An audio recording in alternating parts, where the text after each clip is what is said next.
Good evening, everyone, and welcome to Conversations about Leadership and Administration in Childcare. As always, I would like to start with an acknowledgement. Um, I would like to acknowledge that I am a settler on these lands, now known as British Columbia, that were stolen from their owners.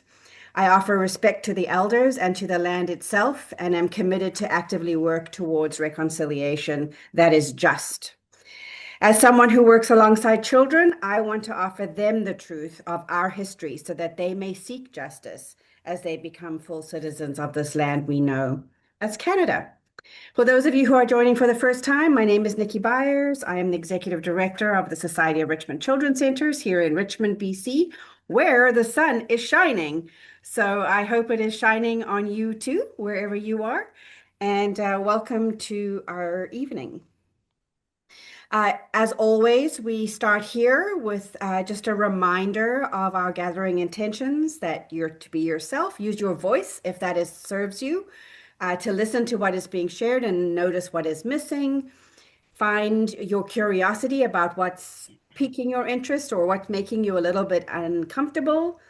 Challenge the ideas, not the people, and be willing to unlearn and relearn current thinking, and to do the work to grow. So as always, again, we do a quick revisit of our last session, which was on team building and communication. Um, I hope some of you used the tool that was provided, the 10 dimensions of organizational culture. We had offered chapter 2 of From Teaching to Thinking, and we had talked a little bit together about grace as a concept and how we can use grace in our work with children and families and our educators, to sort of make everything go a little bit smoothly. So I'll just pause for a second here to see if anybody wants to share anything or has anything they want to ask about. All right, then, moving along. So tonight we're talking about tough and tender conversations with staff teams and with families. So this is a good follow-up to our last session on communication. And I will be assuming that you have a bit of that foundation. Conversations with families and team members share the same basic principles, right? So we're going to talk about some general principles around having better conversations, asking better questions, and being better listeners. And then we're going to do a little bit of specific work about how to do that well with families in a childcare setting. We really want to think as leaders in this space about shifting from managing people to coaching people. We have, in the last probably 8 years, really invested in learning some coaching tools in our organization so that leaders can have coaching conversations with the educators that they work with, rather than what were really unproductive and a little bit power dynamic, imbalanced conversations with their employees, in a sort of manager being called to the office kind of a question. So the first biggest part of what I will share here tonight are things that we have learned work well in our settings around a coaching mentality versus a managing mentality. And I hope that will become clearer as we move along. So we're going to start by talking about this thing we call better conversations. Um, Complex, fulfilling relationships don't just appear suddenly in our lives, fully formed, sadly. Rather, they develop one encounter at a time, and building trust is active. And as we've said in many different sessions in this series already, trust is the basis, the foundation, the absolute bedrock on which all relationships are built. And so, if we believe that and we know that to be true, then building that trust has to be something that we don't just leave to the whims of any given day, that it's something that we actually try to actively build. So, better conversations is a movement towards a more authentic version of yourself because you're now not managing people.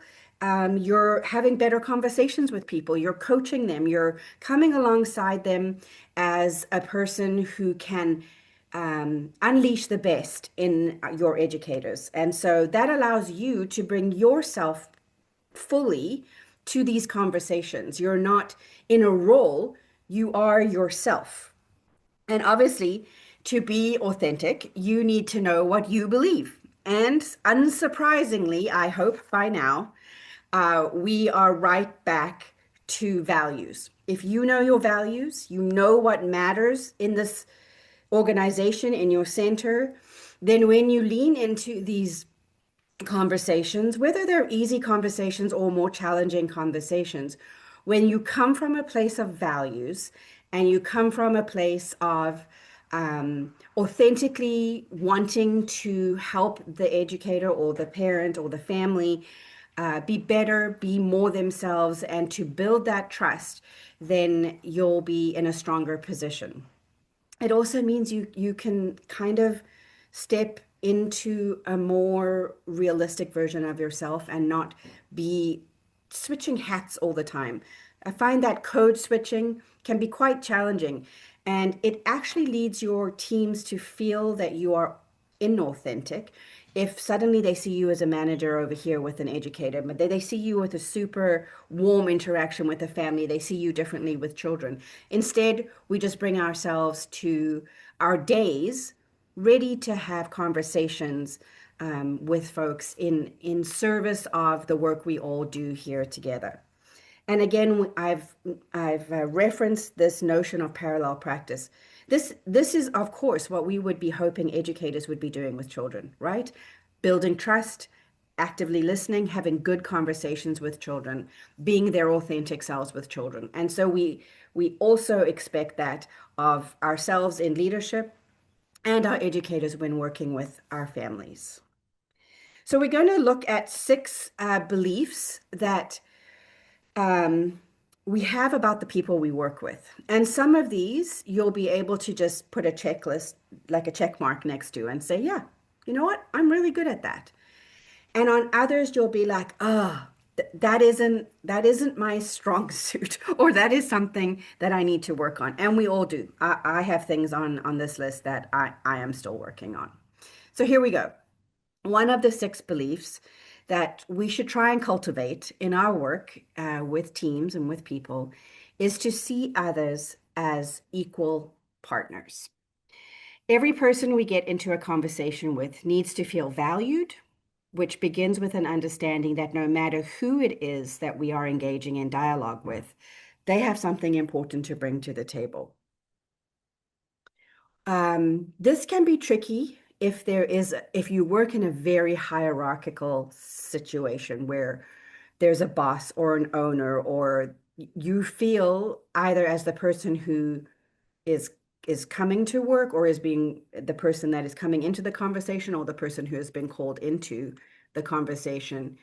Um, but our job as leaders is to try and level the playing field. So we're going to talk about a few ways that we want to think about how we have conversations. But one of these beliefs is if we actually don't believe that the other people that we work with are our equal partners, then that will change our conversation. That will change how we approach the things that we need to say to one another. So I see others as equal partners. I want to hear what others have to say. As collaborative leaders or educators, we need to believe that we truly care about what our talking partner has to say. This means entering into dialogue with our talking points, obviously being prepared for this conversation, but suspending them to let the conversation flow because the other person's thoughts are just as important as our own. And that can be tricky if you're a quick thinker, if you are well prepared and there's a lot you want to lay down. Learning strategies to take a breath, to have a pause, to start to be comfortable with some silence, to allow space for the other person to say what it is they want to say. There's some statistics, I think we talked about them in the last session, about how most of us, by the time someone is through half of their sentence, are already in our own minds formulating our answer, which makes us inattentive to the second half of what the person is trying to say. So when we're thinking about beliefs about the people we work with, we want to see others as equal partners and we want to hear what they have to say. We want to believe that others should have autonomy. And this one is tough when it comes to early childhood settings where many educators, parents, even the children don't feel as if they have a voice. It's important that the people we work with have the ability to make choices. For example, the pedagogy or curriculum might be set. You may have decided as an organization or as a center that you have a particular flavor, your Montessori or your Reggio inspired play base. But we don't or shouldn't dictate absolutely everything that has to happen in a day. We need to recognize um, that someone may not agree with our opinions, but they have the right to voice their opinion. They have the right to have some autonomy within their work. And what this does, if it doesn't happen, if we don't give autonomy to early childhood educators to have some say in how they do their work, is it breaks that very trust that we're trying to build. If we have hired someone because we believe they're capable, that they are creative, that they're coming to do this work in a way that is honoring of the children and families, then we have to let them do it. So one of the ways that we talked about is having strong vision and values actually creates a framework in which educators have freedom to move and make decisions and run programs as long as they stay within the framework of the vision and values. Again, if educators have no parameters, if there's nothing to guide them, then they can freeze from fear of stepping outside of an imaginary line because they don't know where the boundary is. And so setting up your organization so that your educators can have autonomy is a really important belief that leaders should have when working with others. Oh boy, don't judge others. I don't judge others. This is very hard, and this is very hard for me. Most of us create a judgment about a person within the first 30 to 60 seconds of knowing them. So that's something, if you are a person who makes quick decisions or quick assumptions, I've obviously interviewed hundreds and hundreds of early childhood educators over the years, and I believe that many times I make that decision about how I feel about them in that first 30 to 60 seconds. But I have also been humbled in an interview where someone started out really weak and then calmed down, took a breath, settled in, and then really delivered in the last 15 minutes of the interview and changed my mind. I think that we need to know that judging shuts down the conversation before it starts. If we have formed opinions, if you know this difficult employee who's always bugging you about everything is coming in for a conversation and you're already judging them, it's going to be hard to have better conversations with them. And I get it. It's human nature. We get along better or easier with certain people than other people. But knowing our biases, knowing the things that trigger us, knowing the attributes of someone else that you find challenging. I find arrogance something I really react to. But knowing that about myself allows me to start to distance myself from the judgment that comes when someone is arrogant in a conversation with me. Um, So conversation is back and forth. And so this goes back to the point about dialogue rather than a one-sided monologue, right? One person should not be dominating the conversation, and it should involve an authentic back and forth between both parties. If you are having a conversation with an employee and you're talking in for at length and they're not having a chance to respond, that's not a good conversation. Similarly, sometimes educators who know that they're in a tough conversation or know that perhaps there's something their employer really needs to talk to them about will not stop talking so that you can't get to the point. And so you'll come to know who that is. But there's also skills we need to have to, if someone has said what they need to say, that they can move on in the conversation. And then lastly, that conversation should be life-giving. We should have empathy for our talking partner, whoever it is, which will help provide the context for which they are coming from when they enter the conversation. When we can do that successfully, we will both walk away from the conversation being better for it. And that's why our conversation should be life-giving. A conversation to some degree has failed if someone storms out, if someone is in tears, unless that tears is a self-realization or an apology or a change of heart. Um, and so at the end of a successful conversation, both parties should feel like they've learned something, that they've come to a new place with each other, a new idea has been born, a new plan moving forward. And so if you evaluate the number of conversations you have, whether with families or with educators, um, we want to think about that. How many conversations do you come out of feeling like something has been given to you? How are you learning in conversations with the people that you work with? And as we said last time, obviously communication is not easy.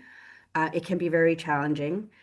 And the thing about conversations is we're actually getting, as a society, worse and worse at having them.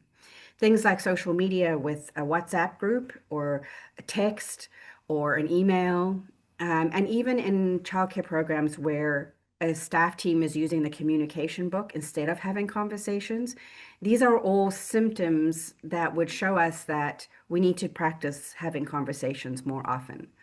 If the only time you're having a conversation with someone is when you bring them into the office to have a difficult conversation, you aren't having enough conversations. We need to be able to have this conversation in the hallway when they go by. It just has to be a couple of seconds, a couple of minutes.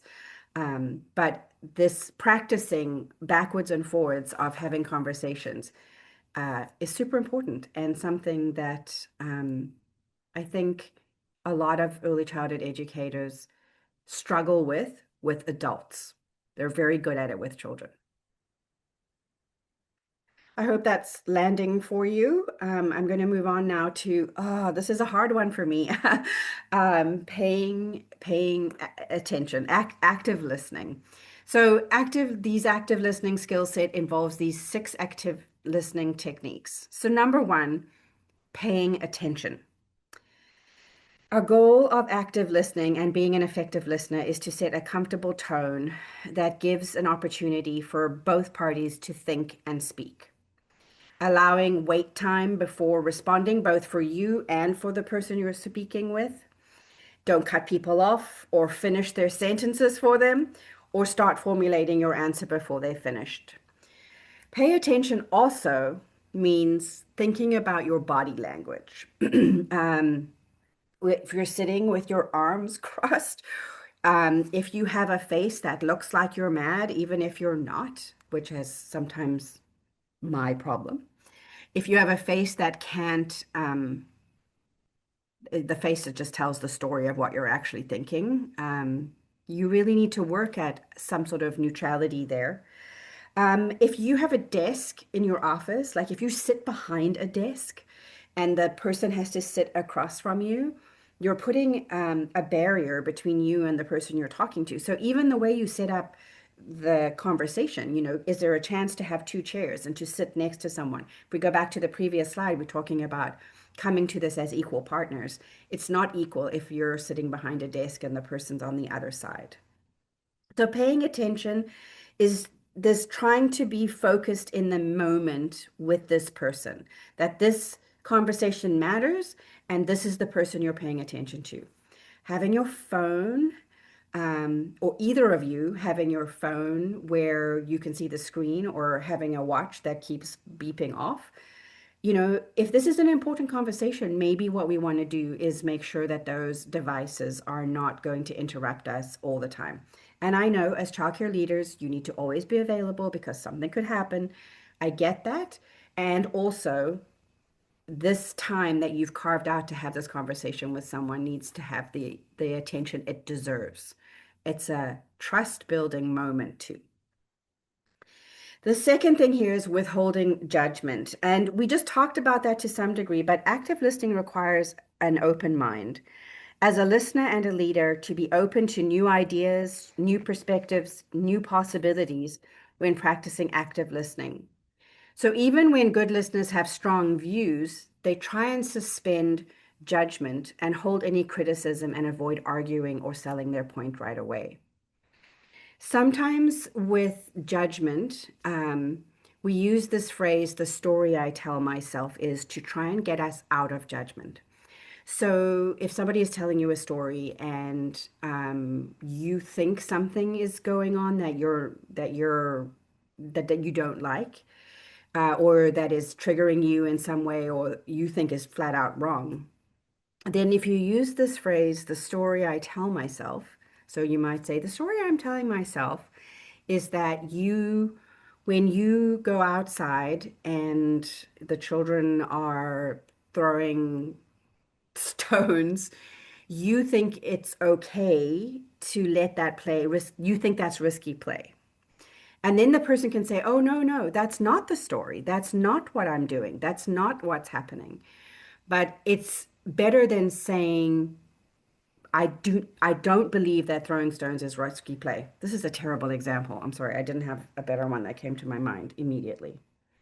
But the story I tell myself is something we use in our organization all the time. If something is happening and we don't really know what's going on or we're frustrated by something, we always check in with ourselves and with each other. What is the story I'm telling myself about the situation right now? Often happens with families. There's not a good lunch in the lunch bag. And the story we could tell ourselves is that these parents don't care. The true story is probably very far from that. Busy morning, up late last night, maybe it's the end of the month and there's not enough budget for good nutrition. Whatever it is, let's be aware of the story we tell ourselves that is maybe different than the story that is actually happening.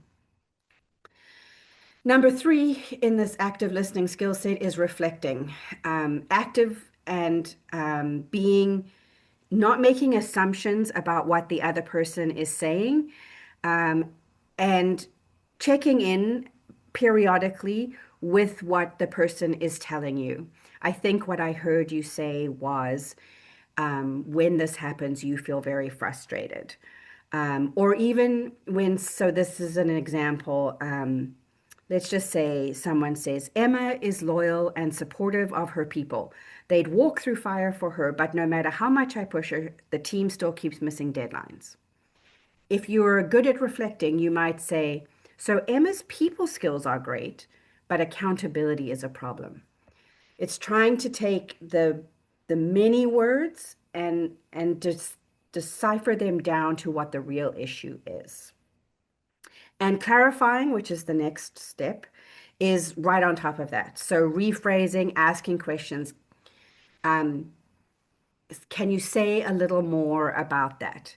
If a person is trying to tell you something and you just aren't, it's not clear, or you think there's more to it, asking someone, can you say a little more about that? Can you tell me more about how that felt or how that impacts the program or your timing or whatever it is? So clarifying questions can be really helpful. And it would be fine for people to say, can we just hold on a moment? I'd like to be really clear about this before we move on to something else. Or I'd like to go back to something you said a few minutes earlier and just make sure that I understand that. That is also, as you can imagine, trust building. Then summarizing and trying to use, the words that have been spoken in the room to restate the key themes of the conversation helps to confirm and solidify. It helps the person who's been telling you something to feel heard, which is a big goal in a conversation. Um, and so, it helps everyone be clear about what has been said. And the sharing of active listening is is first about understanding the other person, but then also about being understood as the listener, because you have a right also as the listener to have been heard. And so, as you gain a clearer understanding of the other person's perspective, you can begin to introduce your ideas or feelings or suggestions. But you see here that it is in step 6. And many times the way this unravels is that we try and do step number 6 at step number 2. And so the sharing might be when you tell a story of a similar situation, or you share some piece of knowledge that you have, or suggest a book or a training course or whatever it is that you're working on. So this was a big learn up for me. I've got 1,000 stories. I've heard most situations that percolate up to my desk. I've heard before in with different people, and so one of the things I've really had to learn is to allow the whole active listening to go through before I start sharing about anything that I might want to share with someone.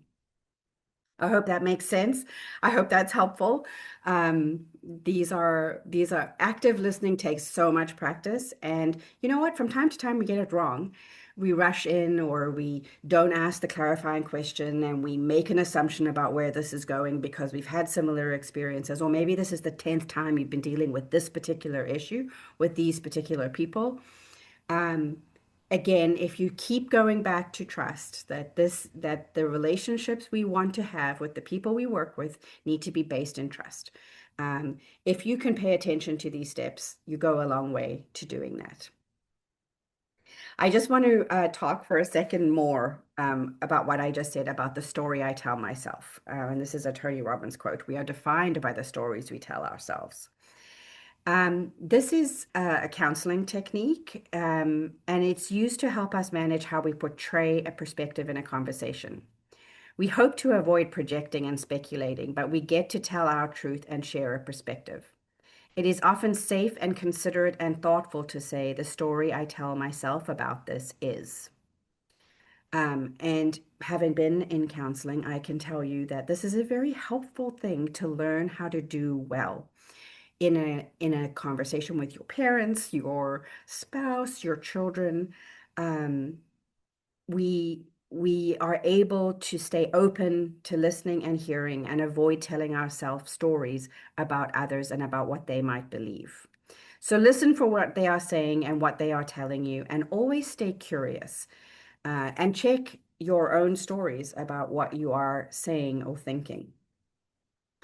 This is not the first time I have suggested that you connect with Adam Grant, but he did do a TED talk, and TED talks are available free online on the power of powerless communication. And so these are some of the things that Adam Grant said about powerless communication. So obviously being open about who we are, some vulnerability. And this is work that Brene Brown and Adam Grant have done together.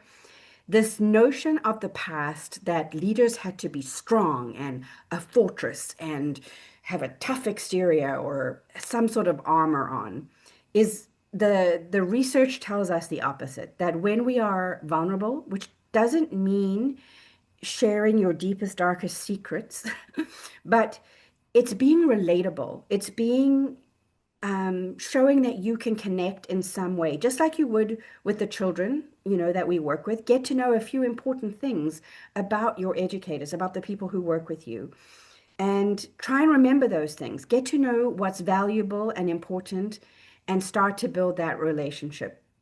So, if something has happened in your life, if something is going on, um, sometimes the way to build trust is to say, I had a really rough morning this morning. I had to change my tire on the way to work this morning.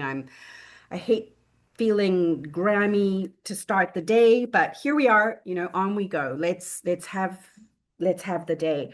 I think that's that vulnerability for me in my own work as an executive director.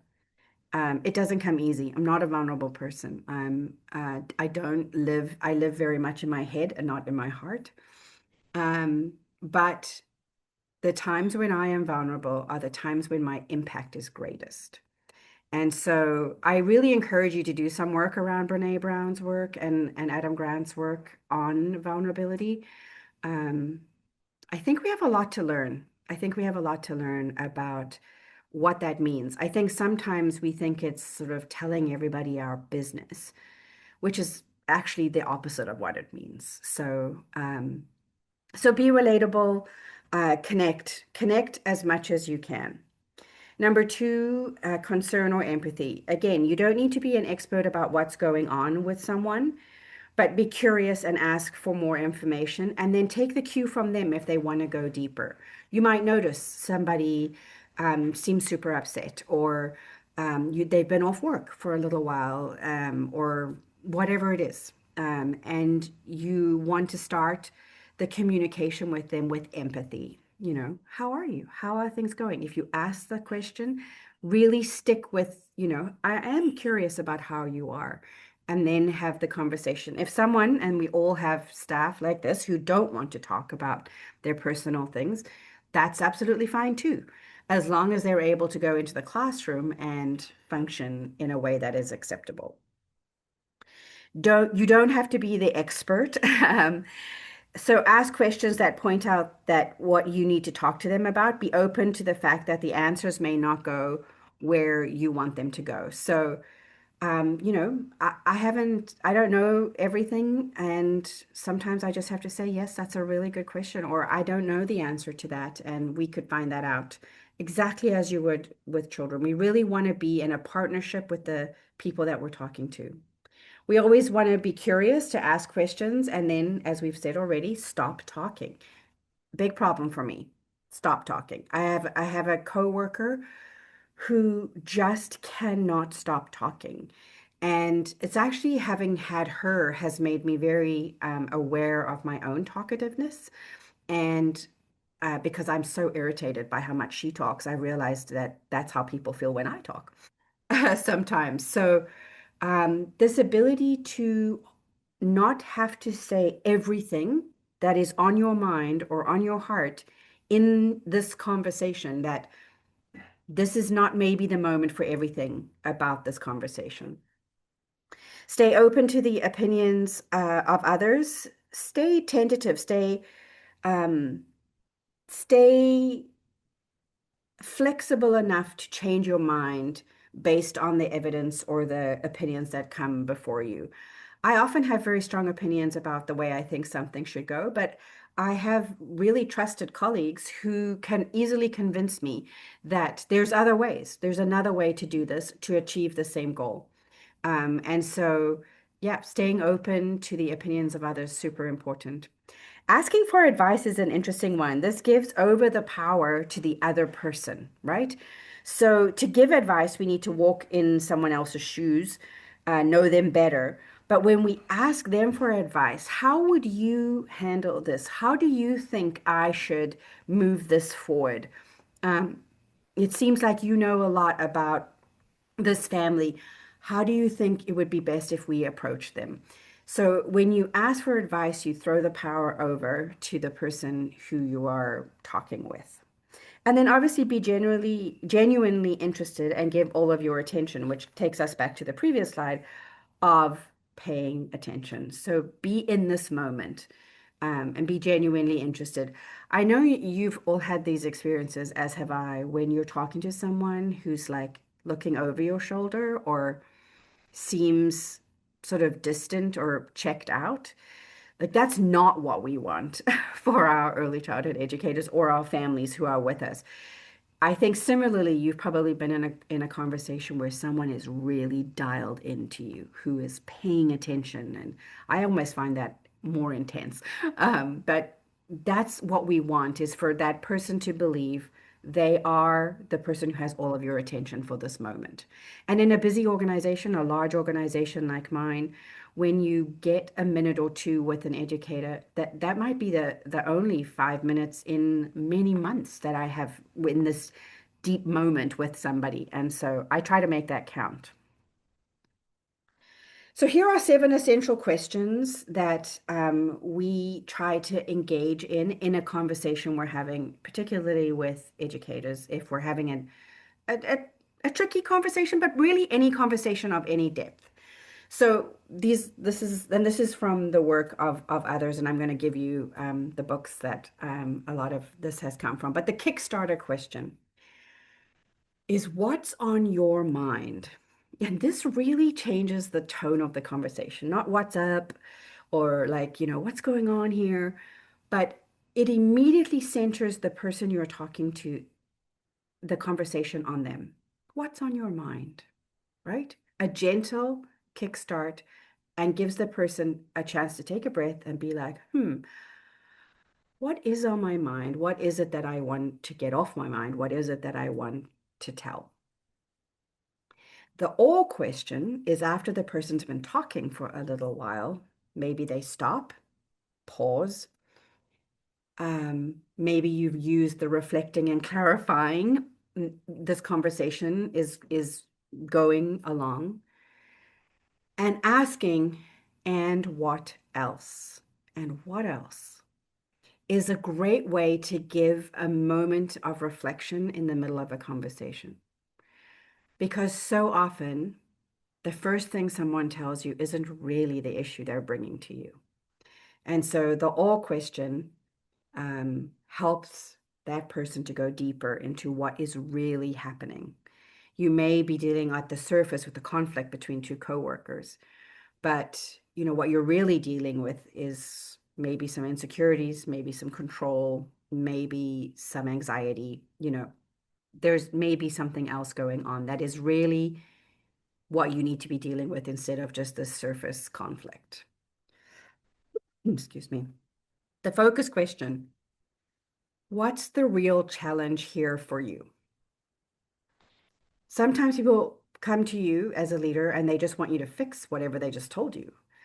But sometimes when you ask this question, what's the real challenge here for you? It helps that person to reflect and realize that they have a role in what happens here, what has been happening and what could be happening. So this is a really good question to try and, again, as you're trying to narrow down what is actually happening, what's the real challenge here for you? And then this has been absolutely change making for me. What do you want? Often, uh, a team member will be, well, I want you to fix it. Or I want you, I want you to do all of these things. But what do you want? What do you want at the end of this? What is it that you are hoping for? What do you want from this interaction with me? And then we call this the lazy question, because we want them to do the work. We want people to solve their own conflicts. We want people to develop skills to be able to navigate better conversations. And so when I say, how can I help?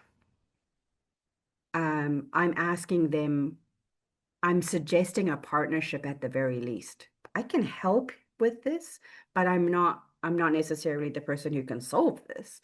Most definitely not when it is a conflict between two other people. If the conflict is with me, maybe. But if it's a conflict with others or between two other people, I can assist, but I need to understand, what is it that you think we can do here together? I don't use this strategic question very often. If you're saying yes to this, what are you saying no to? But it's useful if I have a manager who's always dreaming up new projects, always wants to be doing something new and innovative. And this has been a useful question for her. So yeah, if you want to do this big project, what are you going to have to say no to? Because as women in a caring profession, we often just keep piling on the things. And this is maybe a question you have to ask yourselves as leaders. You know, if you want to do something more, if you want to change something, what will you have to say no to so that you can say yes to this thing that's on your heart? And then at the end of the conversation, or at the end of maybe multiple conversations, it is very useful to ask this question. What was most useful to you in this process? What have you learned from this? What can you take away from this? How has this been a growth experience for you? And then you can also share how perhaps it has been a growth experience for you too, in that moment of authenticity, of sharing, of connecting in a partnership. So these questions are actually posted in most of our leaders' offices because it's very easy to forget them. And unless we practice them over and over again and build them into the conversations we're having, it's very easy to stay in our old habits. So we have them printed out, and I have them printed out on my desk. Also have them in my trusty notebook that I carry everywhere because I want to do it well. And then what happens is the more you use them, the easier they come to you. So in some of the examples I've given tonight, we've talked about conflict. And so um, it is my experience with predominantly female teams that we can often get a fair bit of drama and a fair bit of conflict, whether it is philosophical, whether it's age, whether it's cultural, whatever it is. We often see this thing that we call the drama triangle. And it actually describes the roles we play. It's not about who we are as a person, but a role we play or assume in any kind of conversation slash conflict. It also describes who we could be on any given day. It doesn't mean we're always in the same role in the drama triangle, but maybe today I'm in one role and tomorrow I'll be in a different role. And sometimes we can be in multiple roles at the same time. So, but we tend to fall into one or the other more easily. So when I show you this next slide, think about which role you most naturally gravitate towards in this drama triangle. So in the drama triangle, there are three roles. There's the victim, there's the persecutor, the person who's pointing the fingers, and the rescuer. So when we ask the question, how can I help? We need to be aware of our role and our capacity and what we will agree to. The victim is the role we play when we're in a place of saying, it's too hard, or you didn't get it done, or you made a mistake, or it's not on me. Life is unfair. You didn't tell me. This is when someone feels powerless, when they feel like they don't have an out. And then the persecutor is the blamer, the angry boss or the parent who's very upset. Um, it's our fault, and we can you you can do it. A strong sense of superiority, and they're stuck in this role, finger pointing, because there's low trust. People often become persecutors when they're in defense and they don't feel like someone has their back. And then there's the rescuer, which is by far the most common position or role generally. Um, it's the person who says, it's me, I'll do it. It's not my duty, but I'll do it today. And they're stuck in this because it perpetuates the others, right? They're the one trying to make peace. They don't want the victim to feel bad. They don't want the persecutor to get any more angry. They want to just smooth things over.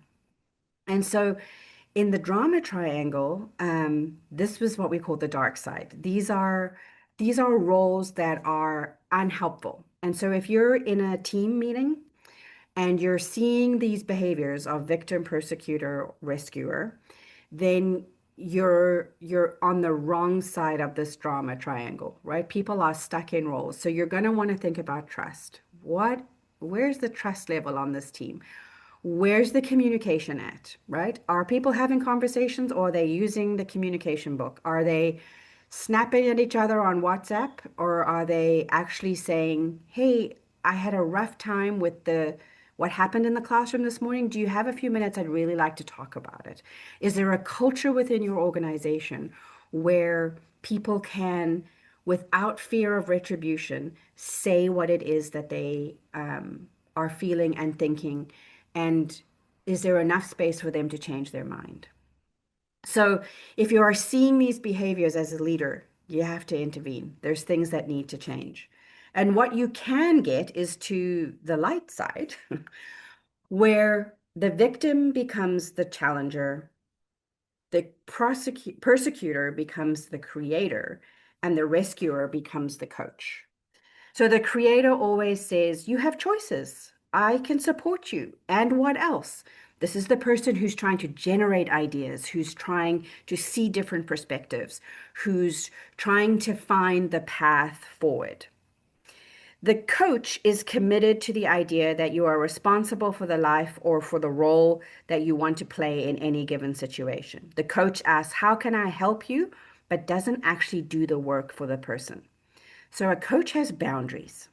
They're not just going to be always the person who takes the crappiest job on the shift duties, or who is always going to switch shifts because they want to keep the peace. This is a person who says, "You know what? You've asked me to switch shifts for the morning shift several times, but I really need to be on the closing shift this week. So I'm afraid I'm not able to switch with you this time." And the challenger asks, "What do you want and how can I support you?" Right? So not, "Oh, I don't know, this nothing goes right, it's unfair." They're like, "This isn't working. How can we change it?" So they're also trying to move forward. All three, challenger, creator, coach, are wanting to fulfill the potential with each other. They want to find solutions, they want to move forward, they have strong boundaries with each other, but they communicate. And there's high trust if you're able to be on this side of the drama triangle. But beware of the advice monster. Ah, the advice monster. Um, this is when we just give advice instead of communicating. And I think you understand what that means. But this is a really great quote that I think sums it up. "I have no answer for anything, really. I teach my students how to ask questions." In the word question, there's a beautiful word, quest. I love the word. We are all partners in a quest. The essential questions have no answers. You are my question and I am yours. And then there is dialogue. The moment we have answers, there's no dialogue. Questions unite people, answers divide them. And this is as true with children. When they ask us a question, we give them a definitive answer. That is the end of the conversation. When we say, "I don't know, what do you think?" then we invite them into a dialogue about what could be happening here. We want to do the exact same with children and families. Don't just become the advice monster. So here are some of the resources that have been instrumental. The coaching habit, say less, ask more, and change the way you lead forever. The author is Michael Bungay Stanier, has fantastic resources. You can also find him online. Tiny habits, small changes that change everything, kind of like posting the questions in your office so that you remember to use them. BJ Fogg has done really great work with really concrete examples of how you can change the way you are as a leader, as a person. And then again, as always, from teaching to thinking, if you haven't read it yet, you don't have it yet, this is your sign. So I want to just end this particular section by saying coaching, when we're talking about coaching instead of managing, coaching is unlocking people's potential to maximize their own performance. It's more often helping them to learn rather than teaching them, not giving them advice, helping them figure it out. I hope that makes sense. I know we've only got 10 minutes, but I want to end by talking about a shift we can have in the conversations we have specifically with parents or families in our childcare programs. This is a quote from Teaching to Thinking. We have moved from talking to families about their children to thinking with families about teaching and learning.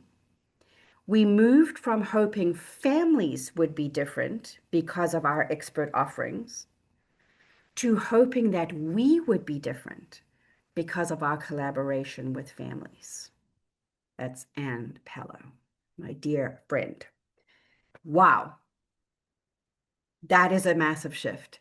Took us a while, but it has been profoundly um, moving, and it has deepened our relationships significantly with families. Instead of just telling them all the things they need to know and all the things we wish they'd do, we started to say, come in and think with us about what is happening here, about the children, about all of the things.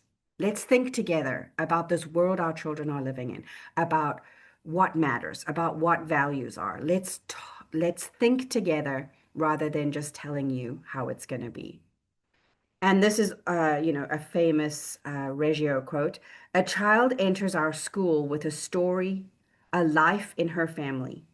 If we keep the child at the center of our work, we must consider her family, or we have an incomplete child.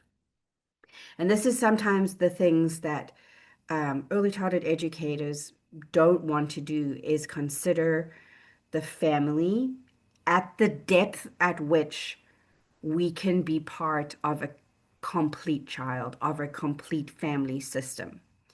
So, two of the things that have really been important for us is navigating power and parents' aspirations for their children with confident transparency. And the other thing has been to invest in relationships as foundational. So, navigating power and parents' aspirations means navigating between our professional expertise, which we have, and what parents are hoping for their children with confident transparency. So that means saying, I write a letter at the beginning of the year and I say, welcome to the SRCC. We're so glad you're here. Thank you for placing your trust in our services. Thank you for joining our learning community. We are so excited for the work that we can do together as we live life alongside you and your children for these next months or years. And I say in that letter, and as much as we will work to be a program of excellence every day, we will fail. We will, on days, not meet the expectations you have of us. And we will regret that. And we will work hard to fix that. But that's what we mean by confident transparency. We don't say that things are going to be perfect. I have parents, after a child has been injured or there's been an incident, they're like, Nikki, I need your guarantee that this will never happen again. No can do. I cannot do that. I won't do that because we're humans. We're people who are living life together. And you've chosen us to live alongside your family for this time. And we've chosen careers that allow us these windows into your family, that allow us time with this small human that we can have an impact on. And so we don't overcommit, but we don't undercommit. We don't overpromise, but we don't underpromise. We definitely try to deliver. But when we don't, we're honest about it. And that's what we call a confident transparency. It's a term we actually learned from Donna King, who's an author of a book called Pursuing Bad Guys, and it's worth a read. The other thing is, it's easy to say relationships are foundational. I bet you all say that. What's much harder is to enact that, is to make that possible in concrete ways. So here are some of the ways we make space for families within our organization. Governance. They're the board. They have power. They make decisions. I had a board meeting last night. I had to tell them, how's things going? What are some of the things I'm concerned about? How's our HR? Where's our professional learning? We had to talk about the budget. We had to do all of those things. And those are my families. Those are the families that bring their children to our childcare, or used to. Some of them stay on the board beyond that. And so that's true power sharing. I mean, they're my employer. If they said I had to do something, I would probably have to do it. Um, and so when we talk about inviting families into our community, one of the ways we do that is to they come on the board. The other way we do this is something we call Family Fridays, which is the first Friday of every month. And we invite families to come in and linger in the program on this Friday morning. We bake with the children the day before. We have coffee and tea on tap. And we always have a pedagogical question. So we send that out ahead of time. We say, it's Family Friday next Friday. And the infant classroom has been doing a big exploration with musical instruments. And so the question is, what were your earliest musical influences? And so we give families time and space to think about that. And then when they come into the program, they think with us and they share this information with us, which builds their relationships. Family Fridays are a massive hit. Families love the predictability of knowing that it happens always the first Friday of every month. They can plan around it. Not everybody comes, but the participation is very high. And by 9:30, we have to tell them to, time to go. We've got work to do with your children. But again, an intentional part of the systems within our organization to build relationships with families.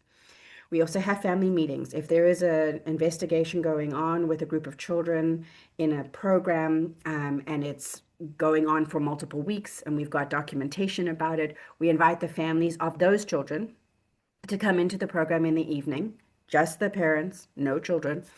And we have a conversation with them. We show them our documentation. We offer them an experience of what their children have been doing. So if we've been working with clay, then we offer the parents an opportunity to play with clay because they haven't had that opportunity. And if we want to talk to them about what's happening for their children who are playing with clay, then we want them to have that experience too. The children always leave a surprise for the parents in the classroom. It's a big deal. They find something to leave, they build something or they do something. There's always a surprise for the parents. And then at the end of the evening, once we've had this robust conversation, we agree together what's the next steps in our pedagogy. Then the parents always leave a surprise for the children to come to find the next morning. So those are a big hit too. Family communities of practice. We had a community of practice with just parents. They came for dinner once a month for 6 months, and we read a book together. We read the book You Can't Celebrate That by Nadia Habanetta, and it was amazing. And then family fun days. Sometimes we just hang out and have fun. We have a skate night. In the winter, we pay the full cost. Families can just come. It is slammed, busy, busy, busy. And then we have a summer family fun day where we just create the venue and have a barbecue and we bring some toys and the families just hang out together and make connections and all of that is to say that we really put relationships before policies. Policies and practice and pedagogy should build relationships, not spark conflict, because they should flow from values. Policies are a tool to guide our life together as a community, not as a hammer to ensure compliance. And clarity in policy leads to compliance and community harmony. The clearer you are about who you are and what you are about, the easier it is for parents to understand and the less conflict you will be in. If you aren't clear about what you will be offering and what you will not be offering, at the beginning, then you will set yourself up for conflict with families. And then always leave space for change, right? We might have said something years ago that said we're not going to do this, and then a parent brings a very compelling argument, or there's new research or whatever. We change as we go, right? We just put out a community as a standard of practice on celebrations. We had some big pushback. We will revisit that with families as we move forward. We're in relationship.